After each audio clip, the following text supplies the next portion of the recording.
Welcome to our session on chunking, a vital revision strategy designed to help students master large volumes of information. At our school, we believe in 3 core values: work hard, be kind, and no excuses. To succeed, we must work hard by engaging with our brain's natural mechanics, be kind to ourselves by making our workload manageable, and accept no excuses for feeling overwhelmed when we have the tools to stay organized. In this session, we will define exactly what the chunking technique is and the psychological basis for why it works. We will look at to group information and topics logically to improve memory and how this can be integrated across different subjects. This isn't just about working more. It is about working with the grain of your memory to achieve better results. What exactly is chunking? It is a proven memory enhancement technique. Our brains have a limited capacity for short-term information, so chunking involves staking individual pieces of data and grouping them into larger, more manageable units. By doing this, you significantly increase the total amount of information your brain can remember at any one time. It is a key way to work hard with efficiency. We actually use chunking in everyday life without realizing it.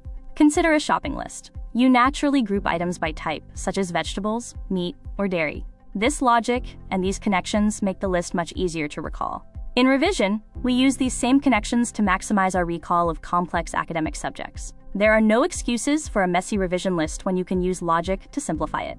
Let us look at a history example. You could revise the Cold War by just looking at a long list of dates, but that is inefficient. Instead, you should chunk the era into distinct phases: the origins, the escalation, the relaxing of tensions, and the end. By breaking the timeline into these 4 clear units, the vast amount of historical detail becomes much easier to digest and remember. Another example is looking at the Marshall Plan. Instead of memorizing a random list of facts, you can chunk the information into categories like private property, public handshake, and nature of the people. By assigning these features to clear headings, your brain can store the information more logically. This preparation is a way of being kind to yourself, as it makes the actual exam much less stressful. To see how this works in a high-level subject, let us look at the Marshall Plan in history. If you try to remember every single fact about this plan in a random list, your brain will likely struggle to hold that information under the pressure of an exam. Instead, we use the chunking features shown here: private property, the public handshake, and the nature of the people. By assigning specific facts to these 3 distinct buckets, you reduce the mental load. You are no longer trying to remember 20 facts. You are remembering 3 groups. This is a prime example of how we work hard by using logic to simplify complex topics. There are no excuses for a memory blank when you have organized your knowledge this clearly. Why should we use this? Firstly, it makes our memory system far more efficient. Secondly, it is a direct route to exam success because it helps you recall key knowledge under pressure. Finally, it actually boosts your creativity by allowing you to see patterns and links between different topics that you might otherwise have missed. Mastering this technique is a vital part of your academic toolkit. The process follows 4 simple steps. Step 1, break down. Divide larger amounts of info into smaller units. Step 2, identify. Spot similarities or patterns. Step 3, organize. Structure the info logically. Step 4, group. Finalize these into clear chunks. Following this disciplined process ensures you work hard on the right things in the right way. To make chunking work visually, use headings and titles to help your brain navigate. Use tables to summarize large amounts of data into a scannable format, and use bullet points to avoid, quote, cognitive overload.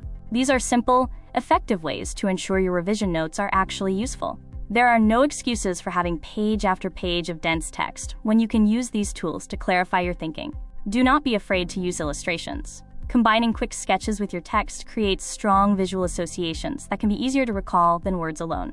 This multisensory approach is a brilliant way to cement information.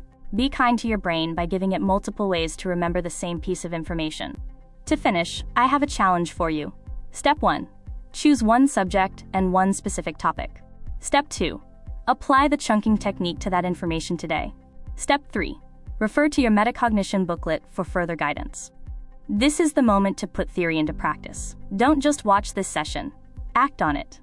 Thank you for listening. By using chunking, you are taking control of your learning and ensuring that you are fully prepared for the challenges ahead. Remember, work hard, be kind, and no excuses. Good luck with your revision, and we look forward to seeing the results of your hard work this summer.